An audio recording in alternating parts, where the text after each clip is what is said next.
Salut, c'est Artus et Nico. Et aujourd'hui on va vous parler de la fin de Tétu.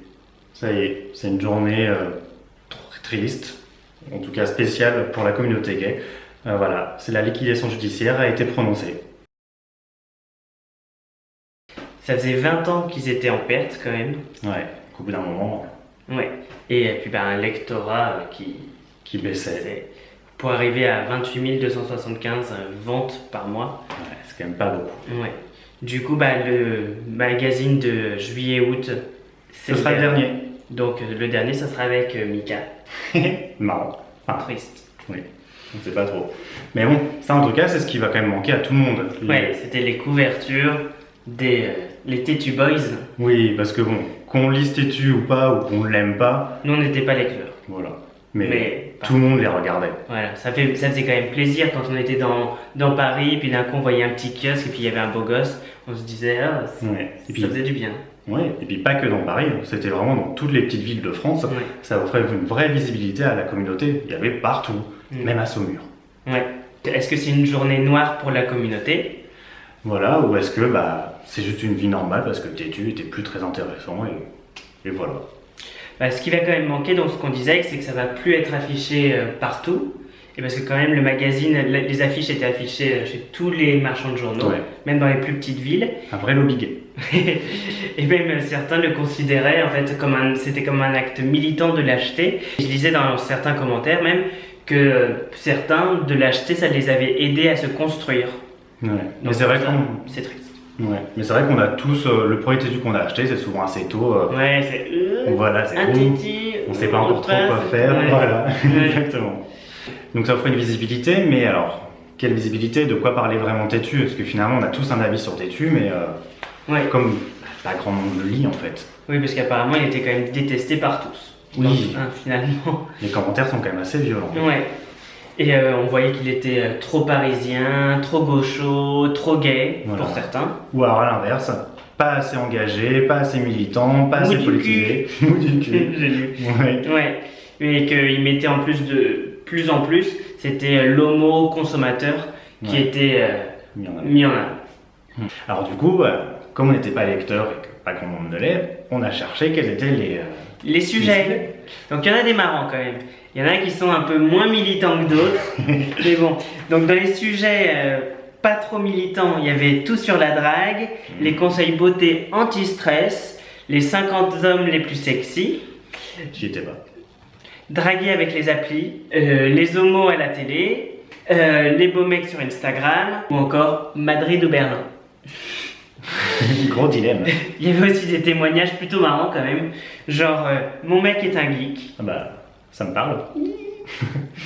Je me suis fait passer pour un hétéro. Ça marche pas. Ça marche pas. Et ma meilleure amie c'est maman. J'aime bien ça. C'est un peu vrai.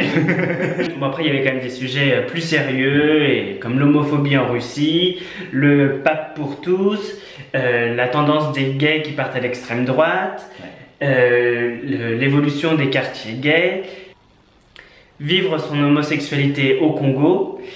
Ça peut pas être facile ça. Il y avait aussi un appel à manifeste quand même assez récurrent pour l'égalité des droits. Et puis bien sûr il y avait le thème quand même qu'on n'a pas eu avec le mariage pour tous, qui est la PMA et la GPA. Voilà, c'est ce que reprochent en fait les détracteurs de Tétu, c'est que finalement malgré ces sujets de fond plus journalistiques, c'était pas vraiment militant ni engagé, ils évitaient la polémique.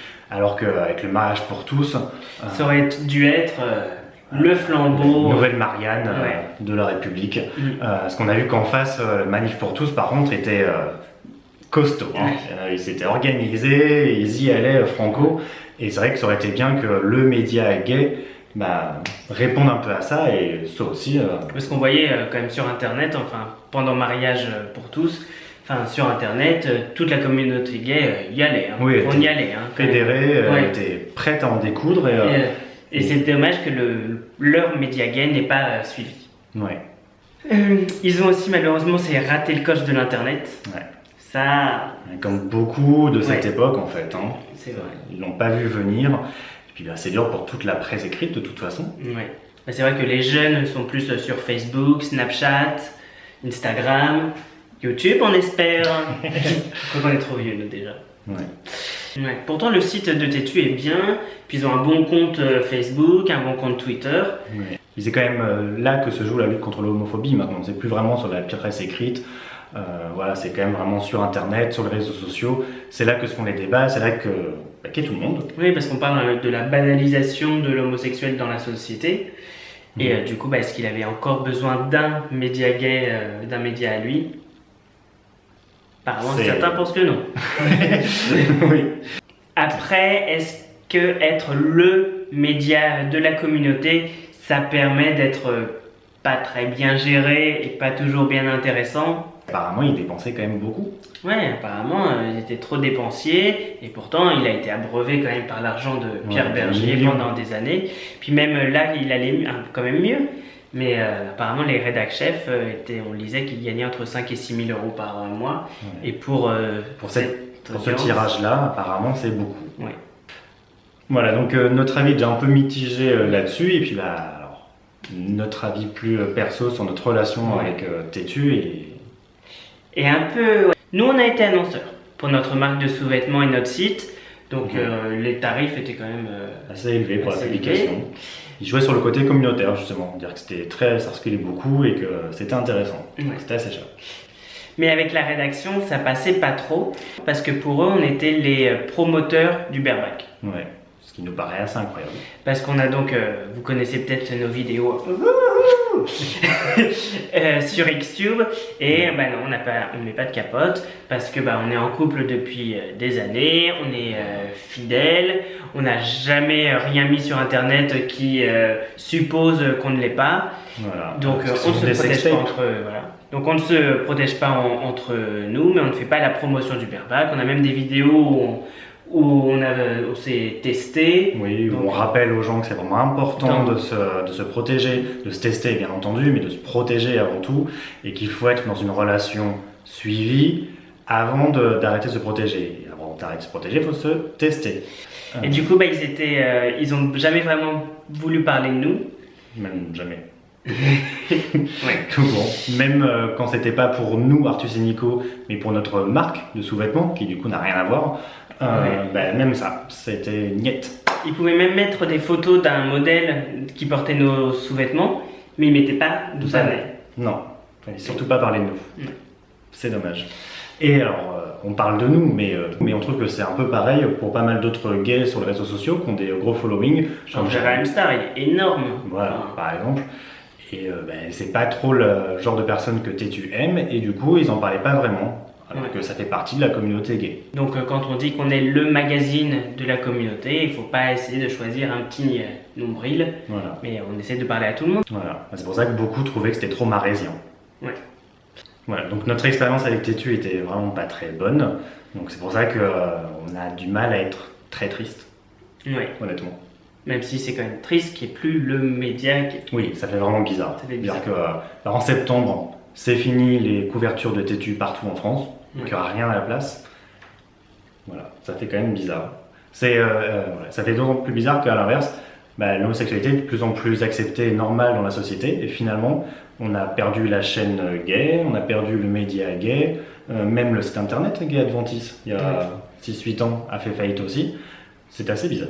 Donc on se demande ce qui va se passer pour le site YAG. Parce que donc YAG doit avoir ses 3000 abonnés pour être à l'équilibre d'ici la fin de l'année. Et donc entre YAG et Tétu, il y avait eu un deal en fait que YAG transmettait les news à Tétu. Et donc peut-être que les abonnés de Tétu vont donc se reporter sur YAG. Peut-être que la fin de Tétu va peut-être sauver YAG. Voilà. On saura ça d'ici la fin d'année. Donc maintenant, n'hésitez pas en fait dans vos commentaires à donner votre avis si vous aimiez Tétu. Et vous pensez que ne plus la voir c'est vraiment très triste et que c'est vraiment comme si on vous retirait un droit inaliénable, qu'on vous coupait un bras, que c'était vraiment la fin pour notre communauté. Ou aussi, pour reprendre d'autres commentaires, est-ce que c'est pas juste le canard de notre époque et que bye bye Tétu et la vie continue. Voilà, donc n'hésitez pas, puis à bientôt pour une nouvelle vidéo. En attendant, on vous fait bisous bisous.